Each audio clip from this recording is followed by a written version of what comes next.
Boa noite, queridos. Graça e paz, amém? Amém. Pode sentar-se. Que bênção, que bênção. Muito bom estar com vocês. Estou muito feliz de poder retornar aqui a Caldas de Taipas, né? Caldas das Taipas. É que o pastor Alexandre sempre fala Taipas. Aí eu chego e fico descobrindo que o nome é um nome composto. Aí eu tenho que procurar não errar. Então vocês colocam a culpa nele, tá? Coloca ele lá. Mas enfim, eu estava fazendo as contas, pastor Alexandre, depois de amanhã, hoje é 28, amanhã é 29, depois de amanhã é 30, completas 2 anos e meio que nós estivemos aqui dando posse para você como pastor da igreja local. Exatamente 2 anos e meio estávamos eu e o pastor Alexandre aqui, juntamente com o pastor Elton Rangel, dando posse. O pastor Luiz, você estava aqui também, muito bom revê-lo, dando posse ao pastor Alexandre como pastor dessa igreja, né? E aí veio a pandemia e ficamos em bastante tempo sem retornarmos aqui a Caldas das Taipas, né? Eu aprendo rápido, né? Tem gente que demora a aprender, né? Eu procuro aprender rápido. Quem aprende rápido sofre menos, né? E então, devido à pandemia, 2 anos de pandemia, podemos colocar assim, ficamos distantes, não era essa a ideia, era estarmos vindo de uma forma mais frequente a Portugal, mas Jesus sempre no controle de todas as coisas. Hoje nós estamos aqui. Eu quero adorar o nome de Jesus por essa igreja. Esse povo está mais bonito do que quando eu vim aqui a primeira vez, hein? Você está mais bonito? Você está mais bonito, hein? Você está mais bonito. O Lúcio está melhor também. Pastor Alexandre, mais ou menos, né? Vocês estão orando pouco pelo pastor de vocês estão dando muito trabalho para ele, não estão dando trabalho não? Está mais velhinho, o cabelo está mais branco. Cabelo branco é quando as ovelhas da igreja dão muito trabalho para eles. Está entendendo aqui já, né? Entendendo aqui, né? Mas enfim, muito bom estar aqui com vocês, muito feliz com essa igreja, de ver uma igreja que tem desejado Jesus, pastores Alexandre e Sônia. Jesus deu muita graça para vocês. Nós lá no Brasil temos orado todos os dias por vocês, como família pastoral, você Alexandre, Sônia e Júlia, e orado por essa igreja todos os dias. Nós oramos todos os dias por vocês, porque não há força mais poderosa no universo do que as nossas orações. É assim que as coisas acontecem. E a nossa oração tem sido para que o Senhor traga avivamento para esse lugar. A Europa precisa de avivamento, precisa. Talvez seja um assunto que vocês ainda, assim, a igreja brasileira também não entende muito, não ouve muito, não fala muito. E eu também não sei nada sobre avivamento. Eu também não sei. Mas eu estou procurando saber, eu preciso saber. Nós precisamos desse tema movendo o nosso coração, chamado avivamento. É vida de Deus, amém? Mas vamos lá, eu quero ser bem objetivo. Vocês trouxeram um tema sobre família e eu quero pegar um outro caminho, diferente, né, do caminho que a minha esposa, a pastora Gigiane, trouxe aqui para vocês ontem. Ela falou sobre 3 pilares para um casamento, né, durável, para um casamento sustentável. O pastor Ricardo, que palavra boa, tá? Passa o esboço dela para a gente depois, pode? Passa o esboço dela para a gente copiar, depois pode ser. Não é sua esse negócio não fica com você não, esse negócio é do Espírito Santo. Segura não, libera para a gente, né, o esboço para a gente copiar isso aí depois. Que falava muito boa sobre comunicação, sobre hábitos. Então, Gigiana falou ontem sobre comportamentos, o pastor Ricardo falou sobre comportamentos, porque vida conjugal é assim. Nós nos casamos por causa do amor, mas o casamento se mantém por hábitos saudáveis. O casamento que não tem hábitos saudáveis é um casamento que vai falhar. Não é o amor que faz o casamento, é o casamento que faz o amor. É diferente, né? A gente casa apaixonado por conhecer Gigiana, mulher linda, moça linda, e aí vai passando o tempo, ela vai ficando cada vez melhor, e eu fico preocupado, né? Porque ela melhora cada vez mais, e eu olho no espelho e estou vendo que eu estou ficando cada vez mais fraquinho, né? Então tem que cuidar. Então, mas casamos pela paixão, aquela coisa, aquele fogo, aquela coisa entusiasmada, né? Mas aí o casamento saudável, ele traz um amor consistente. Só que, queridos, o tema é família. Mas não existe família saudável sem um casamento saudável. Não existe, esquece. Porque família não são pais e filhos, a base. Não, os filhos, eles chegam depois que o casamento aconteceu e eles vão embora e o casamento continua. Então, uma família saudável e sustentável, ela existe quando um casamento é saudável e é sustentável. E eu quero ir por esse caminho e olhando para uma outra ótica dentro do tema família. O texto que vocês escolheram, que foi Josué capítulo 24, versículo 15, eu quero usar minha fala nesses minutos que nós temos, dentro desse pano de fundo histórico desse texto. Porque talvez o grande desafio para a igreja moderna seja essa igreja ser bíblica. Nós precisamos ser bíblicos.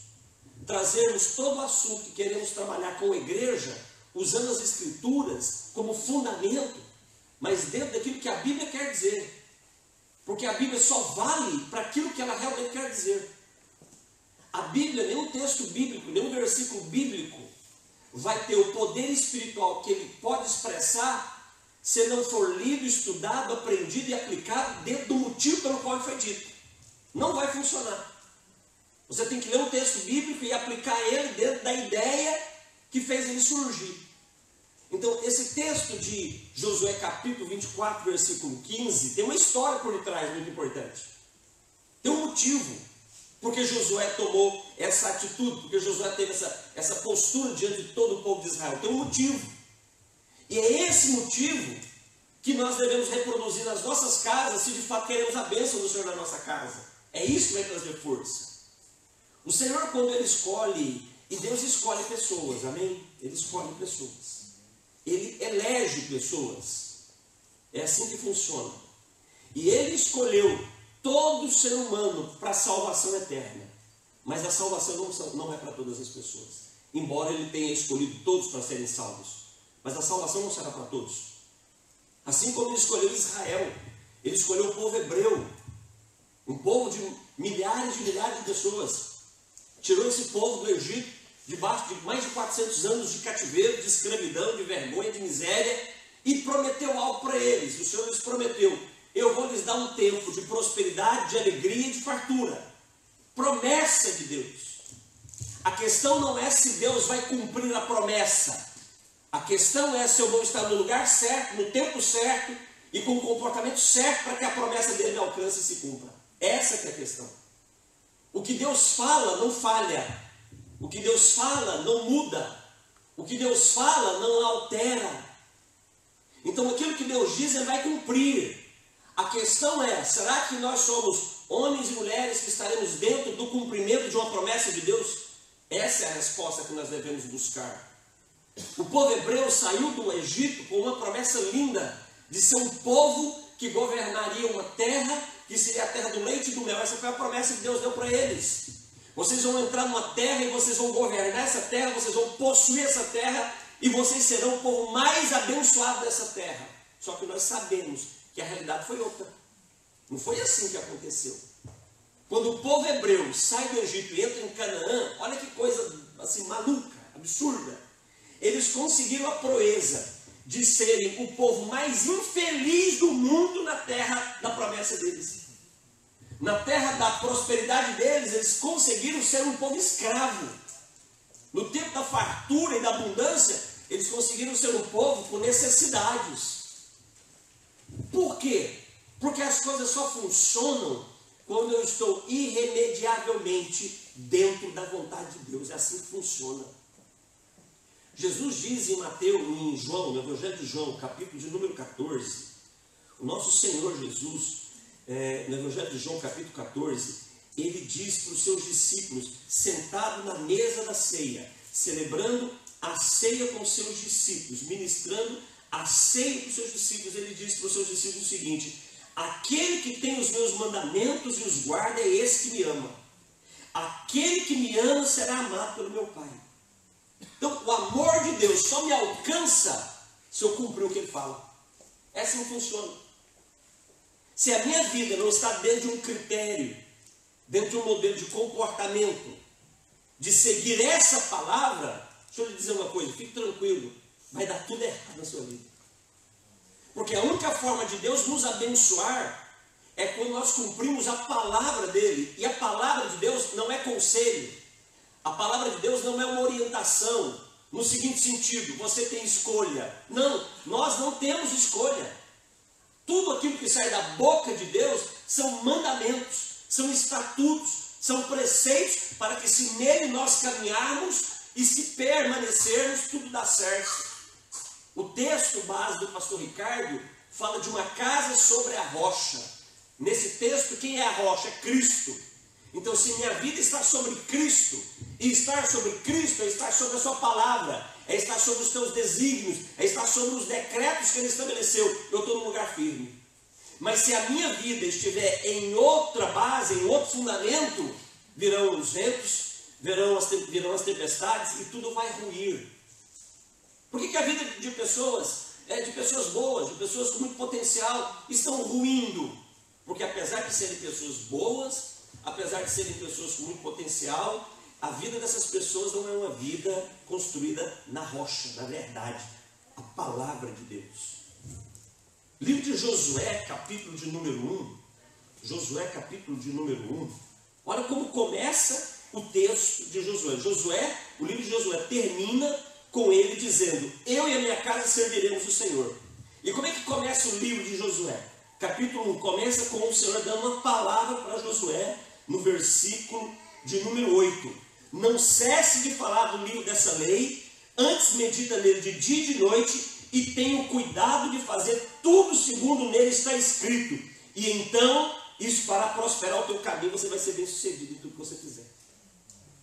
Então o texto começa, a história de Josué começa com Deus dizendo para ele: você quer ser bem sucedido em tudo que você fizer? Você quer dar certo? Porque prosperar é dar certo. Prosperar não é ganhar dinheiro. Prosperar é dar certo. É você dar certo no seu trabalho, é você dar certo na sua vida emocional, é você dar certo no seu casamento, é você dar certo na sua família. Então prosperar é dar certo. E o conselho do Senhor para dar certo é: medita no livro dessa lei de dia e de noite e tenha o cuidado de fazer tudo o que esse livro diz para ser feito. Esse é o segredo. Josué recebeu essa palavra do Senhor em qual momento? Quando Moisés morre e agora alguém precisava guiar esse povo para entrar na terra da promessa. E não tinha ninguém para guiar esse povo, mas senão Josué. E o Senhor diz: Josué, você vai ser esse homem. E Josué então lidera esse povo. Nós estamos falando de quase 4 milhões de pessoas, aproximadamente 4 milhões de pessoas, e eles entram em Canaã, e agora eles têm o desafio de dominar essa terra, de possuir essa terra e de habitar nessa terra. E os anos passam, o tempo passa, desde que eles entraram aqui, as terras foram sendo repartidas, só que Josué percebeu algo. Josué percebeu que à medida que o povo era sendo e se estabelecia na terra, em uma porção de terra, porque foi assim, cada tribo tinha uma porção de terra. Então a tribo de Judá, eram 12 tribos, ok? Cada tribo tinha uma porção de terra, então a tribo de Judá se estabeleceu numa porção, a tribo de Dan se estabeleceu numa porção, e assim por diante. Josué começou a perceber algo, que aquele povo, quando entrou na posse da sua promessa, eles começaram a se afastar do Senhor. Eles começaram a se distanciar do Senhor, ou seja, eles começaram a se alegrar com o que a terra estava dando para eles. Porque agora eles não eram mais um povo escravo, pastor Alexandre, eles eram um povo livre. Eles agora não eram um povo que tinha necessidade, eles estavam numa terra que plantava e colhia. Eles estavam numa terra que não tinha problema com seus inimigos, eles não tinham mais inimigos, eles estavam numa terra muito, muito abundante. Isso me faz lembrar, me faz perceber mais ou menos como é o povo europeu hoje. A Europa é uma terra que todos desejam vir para cá. As pessoas querem vir para a Europa, as pessoas querem vir, principalmente os latinos-americanos, os africanos. Nós estávamos lá em Marrocos, né? Então muitos africanos marroquinos querem atravessar, querem ir, por exemplo, para a cidade de Ceuta, que é um território espanhol, embora em território africano, eles querem ir para lá. Por quê? Porque lá é o euro, lá a vida é diferente, lá é um contexto europeu, porque a vida na Europa é uma vida melhor, é uma vida mais tranquila, é uma vida mais abundante, a comida é melhor, se bebe melhor, se dorme melhor. Deixa eu lhe dizer uma coisa, cuidado com os teus confortos, porque os nossos confortos, eles nos afastam de Deus, os nossos confortos nos distanciam de Deus. A Europa se tornou, a Europa que foi o berço da reforma protestante, hoje o que nós conhecemos por igreja evangélica ou igreja reformada, isso nós conhecemos por quê? Porque irmãos nossos europeus deram a sua vida para isso. Irmãos suecos, irmãos da antiga Tchecoslováquia, irmãos ingleses, irmãos alemães, deram a sua vida irmãos suíços, deram a sua vida para que o evangelho genuíno brotasse novamente, ressuscitasse na igreja e revitalizasse e avivasse novamente essa igreja. É por isso que nós existimos. É por causa desses irmãos. Por causa de irmãos como William Tyndale, que morreu queimado por insistir em traduzir a Bíblia para o inglês, para que todos pudessem ter acesso a essa palavra. Irmãos como John Hus, um pré-reformista, que por não aceitar a imposição do papado romano, foi queimado vivo, mas não calou a sua voz. Savonarola, um homem de Deus na Itália, por não se conformar com a idolatria romana dentro dos templos, foi morto por causa disso. Irmãos nossos que trouxeram um avivamento para a Europa. Mas sabe o que aconteceu? A vida na Europa começou a ficar boa, começou a ficar tranquila, e a igreja começou a se esquecer do Senhor, e começou a se alegrar com a terra que o Senhor tinha dado para ela. Você já parou para pensar que a Europa hoje, você já parou para refletir do porquê que a Europa hoje é um continente pós-cristão? A Europa hoje é um continente pós-cristão. Eles não precisam de Jesus. Você já tentou evangelizar um europeu? Você já tentou falar de Jesus para um europeu, dizendo para ele, chegar para ele e dizer assim, você precisa de Jesus? Você já fez isso? E você já arriscou fazer isso e ouvir o que eles vão lhe responder? Eles vão lhe dizer que eles não precisam de Jesus. E sabe por que eles não precisam de Jesus? Porque eles têm uma terra boa, uma terra próspera. Eles têm o dinheiro que essa terra dá para eles. Eles não precisam de Jesus. Eles não têm mais o caos no meio deles. Não precisam mais do Senhor. Israel, enquanto escravos no Egito, eles tinham caos entre eles. Eles tinham escravidão, eles tinham opressão, eles tinham dor, eles tinham vergonha, eles tinham necessidade. E eles buscavam o Senhor. Mas o Senhor os colocou numa terra que mana leite e que mana mel. E o tempo passou. E eles se esqueceram do Senhor. Josué era o líder desse povo. Eu estou dando esse pano de fundo para você entender o porquê desse versículo. Por que ele existe? Porque Josué começou a olhar para as tribos de Israel, para todo o povo, e Josué começou a perceber que o coração deles não estava mais apegado ao Senhor como deveria. Josué percebeu que aquele povo não tinha mais tempo para Deus. Não tem mais tempo. Nós temos agora outras coisas mais importantes para fazer. Nós temos que gastar o nosso tempo na colheita da terra que mana leite e mel. Nós temos que gastar o nosso tempo criando os nossos rebanhos que satisfazem a nossa fome. Não tem tempo para Deus. O povo de Israel, o povo hebreu, deixou de buscar o Senhor, deixou de cultuar o Senhor. O tabernáculo foi montado aqui. O tabernáculo foi construído. O tabernáculo foi um mandamento dado para Israel enquanto no deserto, com ordenanças perpétuas. Escute, a ordem era para sempre. E para sempre relacionar-se com Deus através do ofício do tabernáculo, todos os dias, e em vários momentos dos dias. Só que o povo começou a se esquecer disso. Isso não era mais importante. Você já parou para pensar como, talvez para a igreja europeia, o serviço do culto, ele não pode ser muito longo? Você já se perguntou o porquê? Claro que nós temos uma agenda para cumprir. Claro que nós temos que ser organizados. Mas por que na nossa organização a nossa primazia não é para o Senhor? Por que não é? Por que nós não damos a Ele a primazia do nosso tempo? Você já avaliou quanto tempo você gasta com redes sociais por dia? O iPhone tem um aplicativo, né, que ele mostra ali quanto tempo você gasta com cada aplicativo que você abre.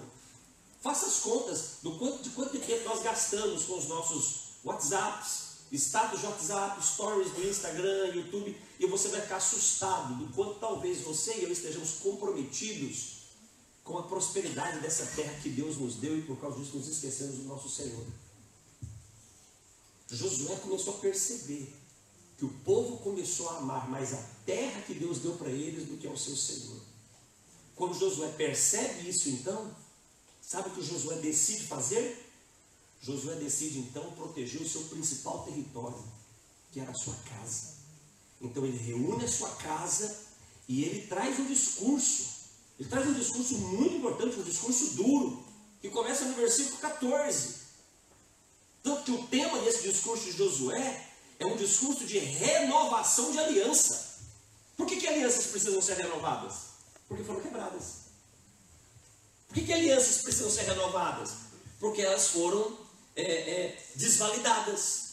Porque elas foram traídas. É por isso que alianças precisam ser renovadas. Porque o que continua valendo, continua valendo.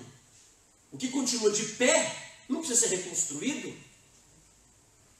Alguns casamentos, eles precisam de renovo nas suas alianças. Por quê? Porque algo deu errado e corrompeu o compromisso conjugal.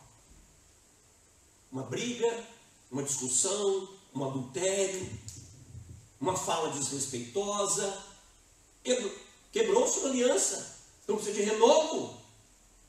Josué, no capítulo 24, ele chama todo o povo de Israel para uma renovação de aliança, porque eles estavam se perdendo. Ele era o líder dessa multidão, ele era o líder desse povo. E o versículo 14, que é o versículo que antecede o texto base, o texto áureo dessa nossa conferência, começa com Josué dizendo: agora pois, versículo 14, Josué 24, temei ao Senhor. O apelo de Josué é: agora pois, temam ao Senhor. Deixa eu lhe dizer uma coisa, querido, a nossa família, a nossa casa nunca estará num lugar seguro se nós não temermos ao Senhor. E o que é temer ao Senhor? É literalmente isso, ter medo do que Ele pode fazer. É isso. Existe uma cultura moderna, e vocês estão vivendo debaixo dessa cultura, e nós temos orado por vocês por causa disso, uma cultura progressista, liberal, uma teologia que procura interpretar a Bíblia, e a Bíblia não foi escrita para ser interpretada, a Bíblia foi escrita para ser cumprida. Claro que vamos estudar contextos históricos, pano de fundo, cultura, claro, mas aquilo que Deus diz transcende o tempo, transcende a cultura. O que Deus diz é atemporal. O que Deus diz faz parte do caráter dele, da identidade dele. Então não precisa se ajustar a uma cultura humana. Por quê? Porque é eterno, é princípio. Se em Gênesis capítulo 2, versículo 24, ele diz: deixa o homem, pai e mãe, una-se a sua mulher, se torna a sua carne. Isso é um valor eterno, que não pode ser mexido por um momento de cultura. Se Malaquias 2,16 é dito que Deus odeia o divórcio, é porque isso é um valor eterno, não é um valor contemporâneo, natural, humano. É um valor, é um princípio. Isso não se interpreta, isso se cumpre. Quando se diz não mate, não roube, não adultere, isso não é um valor cultural, isso é um valor eterno, porque tudo que Deus fala está ligado à natureza dele. Tudo que Deus expressa está ligado àquilo que ele significa. Já ouviram falar da glória de Deus? Já leram sobre a glória de Deus na Bíblia? Sabe o que significa a glória de Deus? A glória de Deus é a expressão de tudo aquilo que ele significa. Ele é santo, ele é justo, ele é verdadeiro, ele é amoroso e ele é santo. Santo. Santo é o Senhor Deus Todo-Poderoso, ele não muda. Ele não muda em nada. Nós não temos o direito de escolhermos uma rota diferente. Nós temos o dever de permanecer numa palavra. E a fala de Josué para aquela multidão de hebreus foi: agora pois. E a fala de Josué, e eu vou tentar trazer alguns termos do original, porque a Bíblia não foi escrita em português, a Bíblia foi escrita no Antigo Testamento em hebraico e algumas porções em aramaico. Então existem algumas palavras que a tradução da língua portuguesa não alcança o real significado. Quando Josué diz agora, a ideia que essa palavra no original quer dizer é o seguinte: vocês se esqueceram de algo importante que não pode ser mais esquecido. Então é agora, é já. Não é algo para se pensar. Por quê? Porque não tem que se pensar. Você sabe o que deve ser feito. É isso que ele estava dizendo para esse povo. Não tem o que se perguntar a respeito. Vocês sabem o que deve ser feito. E Josué diz: então agora, vocês sabem o que deve ser feito. Temei ao Senhor. Tenham medo dele. Nós temos que temer o Senhor. Aqui não, aqui em Portugal não deve ter isso, aqui na Europa tem isso, mas lá no Brasil, as pessoas temem os demônios. Vocês acreditam numa coisa dessa? As pessoas temem Satanás. Satanás e os demônios não têm poder para condenar ninguém ao inferno. Você já parou para pensar nisso? Satanás e os demônios não pode condenar ninguém, não pode tirar ninguém da eternidade. Satanás e os demônios não têm esse poder. Mas as pessoas temem Satanás e seus demônios. Ficam amedrontados. Mas eles não temem aquele que tem poder para condenar o corpo, a alma e o espírito daqueles que se rebelam contra Deus ao inferno. E quem é esse? Cristo Jesus. Cristo Jesus tem essa autoridade. Queridos, o que nos separa do fogo eterno, sabe o que é? É a mão da graça de Deus. Se Ele tirar essa mão, não somos mais nada. Somos uma geração que não honra a Deus, não teme ao Senhor. Trocamos a presença, a oportunidade. Você já parou para pensar na riqueza que é a oportunidade de cantarmos e adorarmos o nome dEle? Somos livres para isso. Somos livres. Não tem nenhum problema. Nenhuma polícia vai bater nas nossas portas dizendo que nós não podemos estar reunidos aqui. Eles não vão fazer isso. Mas existem milhões e milhões de pessoas hoje que não podem adorar Jesus. Não podem se reunir para adorar o nome de Jesus. Como fizemos aqui. Não podem. E nós podemos. E nós não valorizamos esses momentos. Josué diz: temei ao Senhor. Mas Josué dá um segundo conselho para o povo hebreu. Para todo o povo, todas as tribos, todos os príncipes estavam diante dele. Ele diz: temei ao Senhor, mas ele diz também: servi ao Senhor. O verbo servir aqui é uma palavra grega chamada abav. É o mesmo verbo do versículo 15, quando Josué diz: eu e minha casa serviremos o Senhor. É o mesmo verbo. Ele repete aqui. Então ele diz: temam a Deus e sirvam a Deus. Esse verbo hebraico, abav, ele quer dizer o seguinte: servir significa, tem dois significados. Ele expressa dois sentidos. Primeiro sentido, servir, trabalhe para Deus. É isso que ele quer dizer. Vocês precisam trabalhar para Deus. Você já pensou nisso? Você tem um emprego? Você tem uma empresa? Você é um profissional liberal? Você tem clientes? Você trabalha para eles e eles te remuneram, não é assim que acontece? Então você trabalha e eles te pagam. Você não deixa de trabalhar. Por que você não deixa de trabalhar? Você não deixa de trabalhar porque você precisa receber o pagamento. É assim ou não é assim?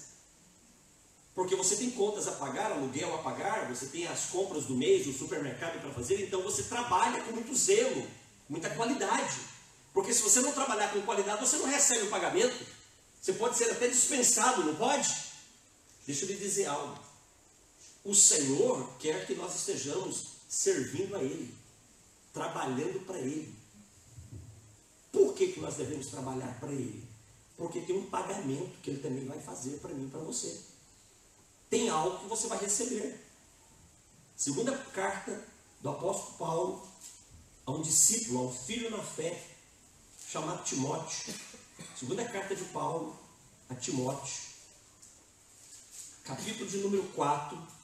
O apóstolo Paulo aqui está vivendo os últimos momentos da sua vida, os últimos dias da sua vida. Algum tempo depois, os estudiosos creem que após Paulo escrever a segunda carta a Timóteo, alguns dias depois ele foi decapitado pelo Império Romano. Finalmente a sentença dele chegou. Ele estava preso no Mamertino, na prisão Mamertina em Roma. Não sei quantos tiveram já a oportunidade de ir, está tão pertinho aqui. Eu já estive lá. O Mamertino é uma prisão subterrânea, fica abaixo do nível do rio Tevere. Então, o rio Tevere é o esgoto de Roma. E o rio Tevere, quando a chuva chegava, o rio aumentava pouca coisa, o esgoto corria dentro da prisão que Paulo estava. Chegando a esse esgoto ficar pelos pescoços dos prisioneiros. Paulo estava lá, e lá dentro o apóstolo Paulo escreveu essa carta. Dentro desse lugar. E sabe o que Paulo escreve para o seu filho na fé, para o seu discípulo, um jovem pastor chamado Timóteo? No capítulo 4, versículo número 6, Paulo diz assim: quanto à minha vida já está sendo oferecida por libação. O que é libação? É uma oferta líquida. É uma oferta líquida que era derramada sobre o altar. Então, é uma oferta líquida. Paulo está querendo dizer: a minha vida não tem mais consistência. A minha vida agora é só dele, é para ele e para a glória dele. Então, a minha vida está sendo derramada para o louvor da glória dele. E ele diz: e o tempo da minha partida é chegado. Agora olha o que ele diz no versículo 7. Combati o bom combate, completei a carreira e guardei a fé. Ele cumpriu. Eu quero resgatar Josué 24:14, nós estamos lendo, esse é o nosso texto. A chamada de atenção para Josué de Josué por todo o povo foi: temam a Deus e sirvam a Deus, trabalhem para Deus. Paulo está dizendo: a minha vida está chegando ao fim.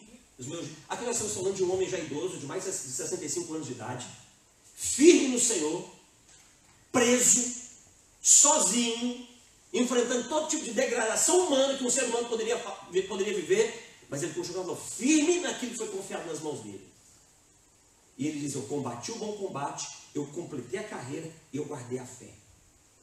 No versículo seguinte, no versículo de número 8, Paulo deixa claro porque que ele resistiu e suportou tudo e ele não recuou. Sabe por quê? Versículo 8: já agora a coroa da justiça lhe está guardada, a qual o Senhor, o reto juiz, me dará naquele dia, não somente a mim, mas também a todos quantos amam a sua vida. Tem pagamento também para quem serve a Deus.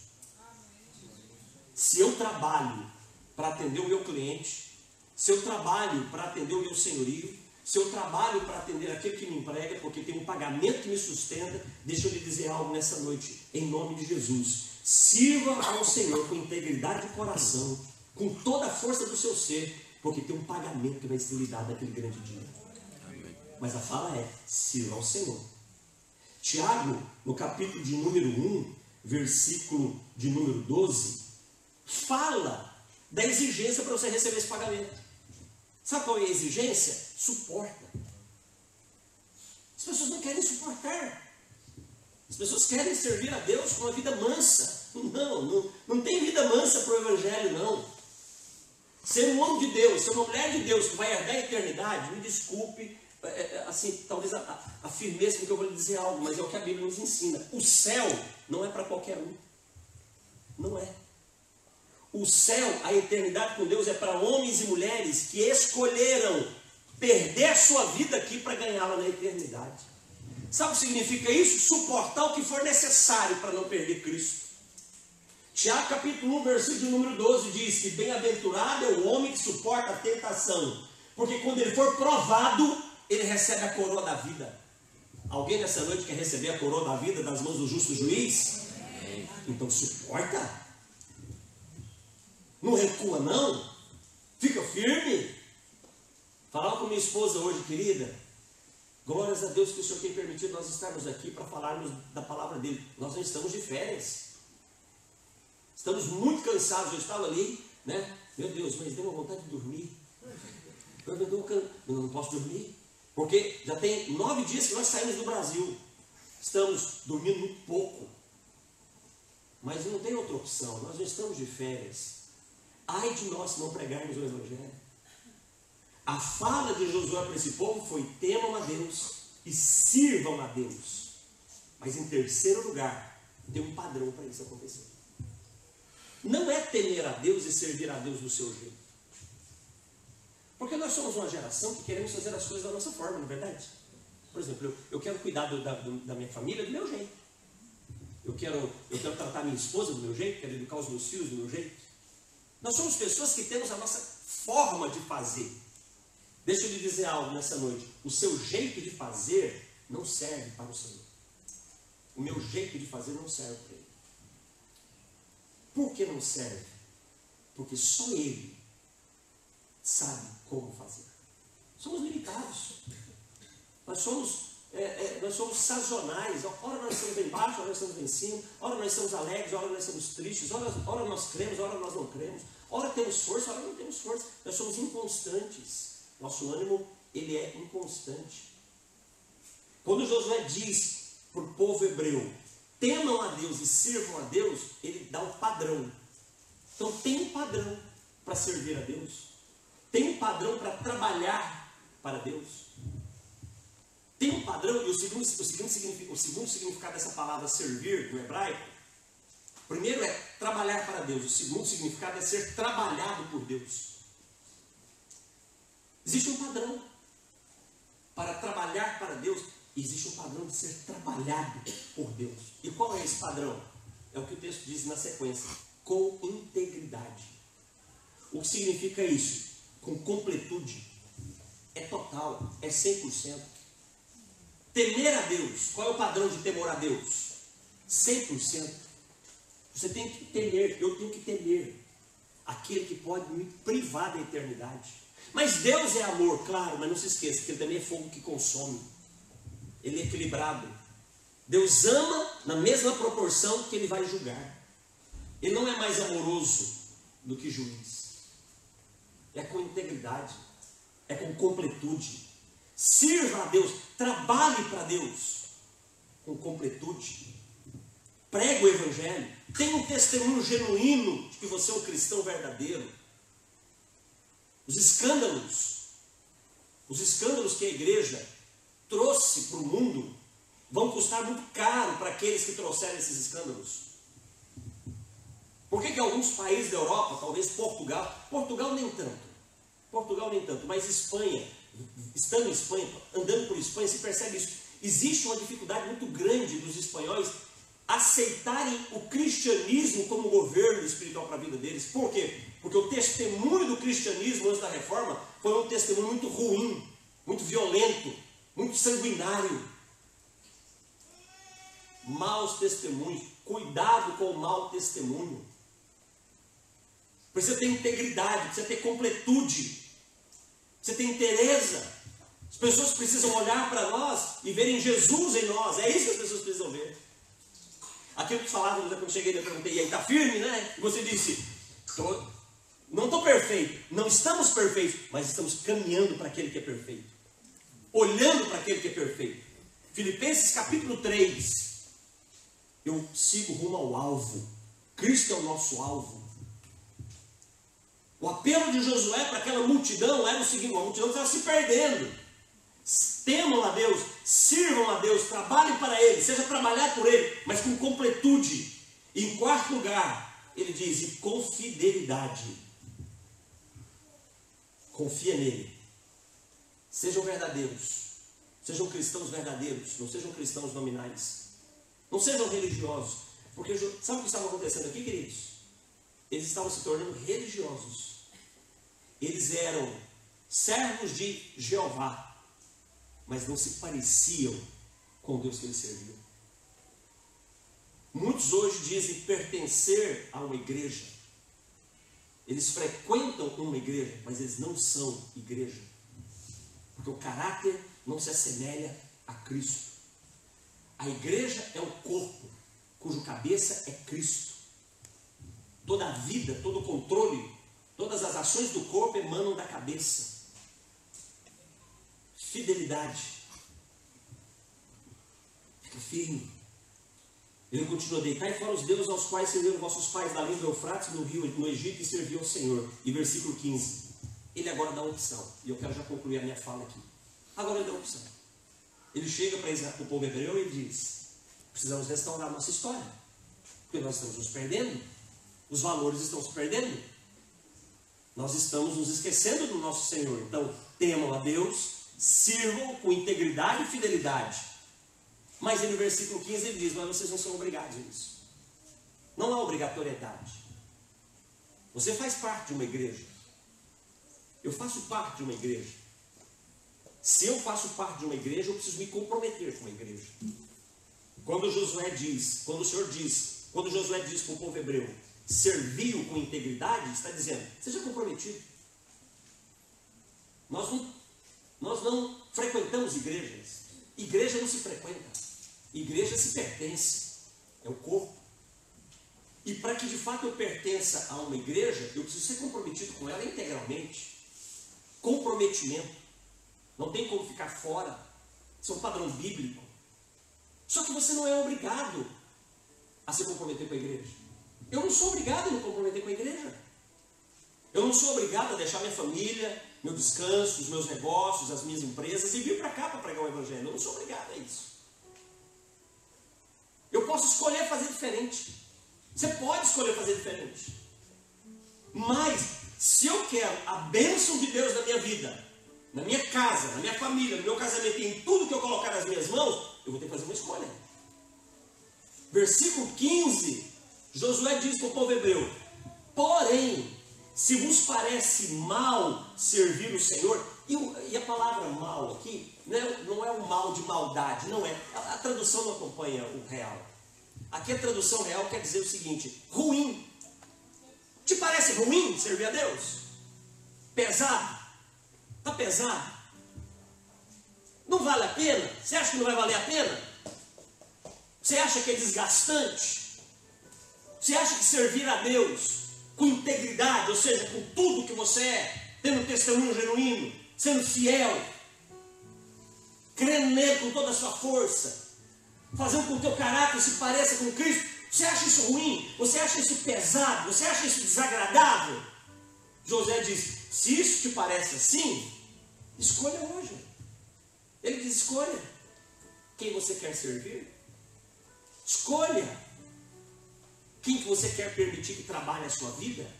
Se são os valores de um mundo moderno, liberal, progressista, que desfacela, que zomba, que ri dos valores da família, de um casamento saudável, monogâmico, fiel. Se te parece ruim servir a um Deus que preza por isso, para um Deus que abomina a mentira, para um Deus que abomina a violência, para um Deus que abomina o amor ao dinheiro, se isso te parece ruim, escolhe hoje. Não seja trabalhado por Ele então. Não se deixe ser trabalhado pelo Espírito Santo. Porque Deus trabalha na nossa vida através do Espírito Santo dele. Evangelho de João, capítulo de número 14. Jesus fala o que o Espírito Santo vai fazer na minha vida e na sua vida, versículo de número 26. Mas o Consolador, a quem o Pai enviará, vos ensinará todas as coisas. Se te parece ruim ser ensinado pelo Espírito Santo, porque é o Espírito Santo que ensina, é o Espírito Santo que constrói em mim e você o caráter de Cristo. Josué disse: se parece ruim, então sirvam aos deuses que os teus pais serviram. Sirvam os deuses dos amorreus. É o que ele diz no versículo 15. Sirvam eles. Mas aí ele olha para a casa dele, ele olha para a família dele e ele diz: quanto a vocês, façam as suas escolhas, mas eu já fiz a minha escolha. Eu e a minha casa vamos servir o Senhor. Eu e a minha casa seremos trabalhados pelo Senhor. Deus abençoou Josué, abençoou seus filhos e abençoou sua descendência. Sabe por quê? Porque ele fez uma escolha. Por isso que eu preferi pegar um caminho diferente. Não tem como termos uma família abençoada, um casamento feliz, se a Bíblia não estiver aberta todos os dias diante das nossas famílias. A Bíblia tem que estar aberta para controlar a minha comunicação, para controlar os meus hábitos, para que eu entenda que perdão não é uma escolha. Eu não tenho o direito de escolher perdoar. Sabia disso? Você não tem o direito de escolher não perdoar. Pastor, você está dizendo que eu tenho a obrigação de perdoar? Não, eu não. A Bíblia está dizendo. É a Bíblia quem diz. Se você quer o céu, você tem que perdoar. Mas o mal que fizeram é muito grande, eu sei, fique tranquilo. O teu pecado e o meu pecado também foi um mal terrível contra Deus. E mesmo assim ele escolheu nos perdoar. E o modelo dele para nos perdoar é a forma como ele diz: perdoe também uns aos outros, assim como eu vos perdoo. Bíblia aberta, eu e a minha casa serviremos ao Senhor. Amém? Vamos ficar de pé? Gostaria de orar, fazer uma oração breve e passar a palavra para o pastor Alexandre. Quero dizer para vocês, muito feliz de estar aqui com vocês, de perceber, viu, pastor Alexandre, uma igreja interessada nas Escrituras, uma igreja que está sensível ao Espírito Santo. Bendito seja o nome do Senhor por isso. Pai, nessa noite eu quero lhe agradecer pela vida dos teus filhos nesse lugar, pela vida de cada homem, cada mulher, cada jovem, cada adolescente, cada criança. O Senhor tem trazido para esse lugar. Esse lugar tem sido porta de salvação. Bendito seja o nome do Senhor. E a minha oração é que o Senhor fortaleça essa igreja. O Senhor avive essa igreja. O Senhor dê graça aos pastores Alexandre e Sônia, essa família pastoral, Alexandre, Sônia e Júlia. O Senhor dê graça aos obreiros, aos pastores auxiliares, aos líderes dessa igreja. Que o Senhor os use para a glória do Teu nome. Que o Teu nome seja glorificado através da vida de cada um deles. E essa glória na vida dos Teus filhos seja uma forma de Portugal e Europa saber que Cristo Jesus é a única esperança, Senhor. Que o Senhor os guarde, que o Senhor os livre de todo mal, os abençoe e os prospere. Em nome santo e bendito de Jesus e para a glória de Jesus. Amém, amém e amém. Amém, querido? Deus abençoe muito vocês. Um beijo enorme no coração de vocês. Amém.